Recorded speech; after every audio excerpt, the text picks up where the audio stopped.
E se eu te contar que certa vez um engenheiro criou uma ilha?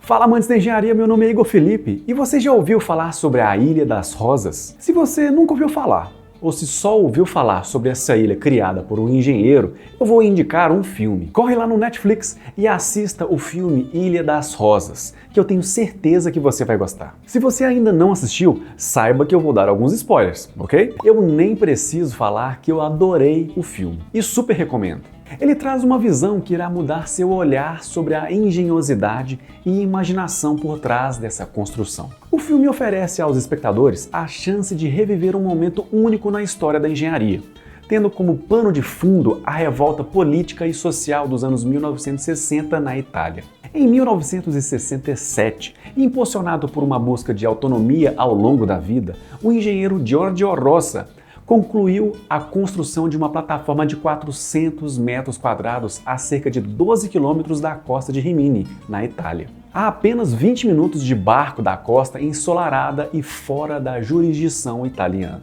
A Ilha da República das Rosas declarou sua independência em 1º de maio de 1968. Ela continha várias comodidades, como restaurante, bar, loja de souvenirs e até mesmo uma agência dos Correios, e tinha uma pompa de micronação soberana. Giorgio Rossa se auto-intitulou presidente. E a pequena nação tinha moeda própria, selos postais e até uma língua oficial, o Esperanto. Para garantir um abastecimento constante de água doce, foi utilizada uma perfuratriz em um aquífero a uma profundidade de aproximadamente 280 metros sob a plataforma. Infelizmente, o sonho descarado de soberania da Ilha das Rosas durou pouco. O governo italiano, enfurecido pelo desafio do engenheiro, foi rápido em tomar uma atitude drástica. Em 25 de junho de 1968, apenas 2 meses depois que a Ilha das Rosas declarou sua independência, as forças armadas italianas violaram o controle da micronação e a destruíram. Em fevereiro do ano seguinte, a ilha foi completamente demolida, com quase nenhum vestígio deixado para trás. Hoje, partes de sua base e torres ainda podem ser encontradas definhando no fundo do mar. Embora a curta história da Ilha das Rosas possa ser uma celebração da liberdade e da desobediência civil, o que é fácil esquecer é a criatividade, imaginação e audácia absoluta necessária para construir uma ilha em uma plataforma.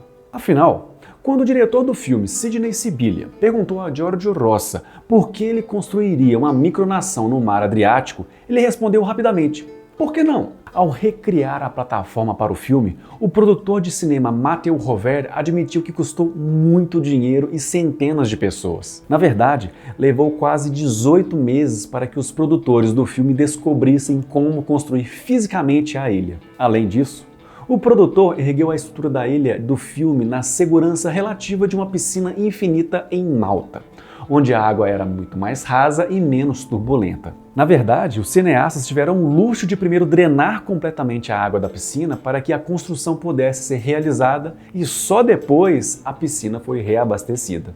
Já o engenheiro Giorgio Rossa não tinha nenhum desses luxos. O fato dele ter sido capaz de construir sua utopia com recursos limitados, apenas com uma dúzia de amigos e trabalhadores no meio do mar, há mais de meio século, é uma prova de sua habilidade na engenharia. Embora tenha levado quase uma década para construir a ilha, iniciando em 1958, as técnicas que ele empregou foram tão empreendedoras quanto pioneiras. A ilha basicamente era a fundação de um sonho. Rossa e sua equipe construíram a plataforma de 400 metros quadrados inteiramente de concreto armado, que foi içada 26 metros acima do fundo do mar por 9 postes. Projetado como um sistema de pilares telescópicos que foi patenteado pelo engenheiro, os postes exigiam que sua estrutura fosse construída na praia e depois iriam flutuando no mar até um local pré-determinado. O sistema de pilar telescópico é composto de tubos concêntricos modulares que são projetados para deslizarem uns nos outros,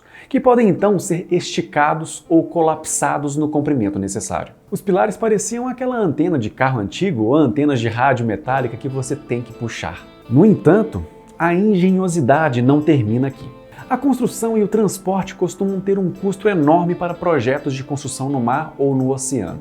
Por exemplo, ainda hoje, as empresas de petróleo podem gastar até 650 milhões de dólares para erguer plataformas de petróleo e podem passar vários anos para construir elas. Agora, com apenas um punhado de trabalhadores e capital limitado, Roça agilizou o transporte dos postes para o local designado, deixando-os vazios. Isso fez com que os postes ocos flutuassem facilmente na água e garantindo o transporte facilitado por barco a motor. Uma vez que os pilares estivessem no seu local de instalação, Roça e sua equipe enchiam apenas uma extremidade dos pilares com água, fazendo com que eles afundassem verticalmente no fundo do mar. Usando esse método, os postes seriam encaixados no lugar por meio de força bruta, de seu próprio peso, como se fossem parafusos autoatarrachantes no leito do oceano. O aço, embora exemplar para suportar o carregamento, pode corroer facilmente quando exposto à umidade e à salinidade do ambiente marítimo. Para que isso não ocorresse,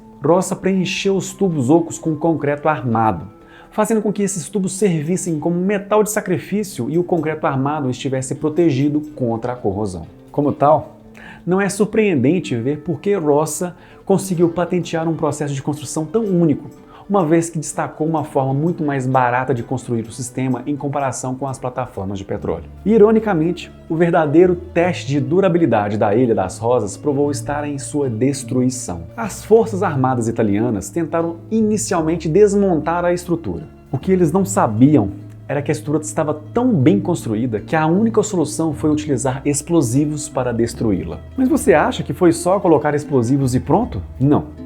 Na primeira rodada de explosivos colocados na ilha, não foram suficientes para afundá-la, sendo necessário usar outra rodada de explosivos mais potentes para destruí-la. E mesmo depois dessa segunda rodada, ela ainda se recusou a afundar, permanecendo bem posicionada no topo de seus 9 postes robustos. Ao todo, inacreditáveis 80 quilos de dinamite foram detonados na ilha. E detalhe, tudo isso não foi suficiente para afundá-la. Na realidade, eles precisaram de 2 navios de guerra para bombardeá-la e destruí-la. Hoje, os mergulhadores costumam cruzar os vestígios da Ilha das Rosas no fundo do mar. E você, já pensou em construir sua própria ilha? Deixe aqui nos comentários como você iria chamá-la. Eu vou deixar 2 vídeos aqui do lado que vocês podem gostar para continuar em nosso canal. Não esqueçam de deixar seu like no vídeo e mandar para todos os seus amigos para conhecerem a história da Ilha das Rosas. É isso aí, meus amigos, um grande abraço e te vejo no próximo vídeo.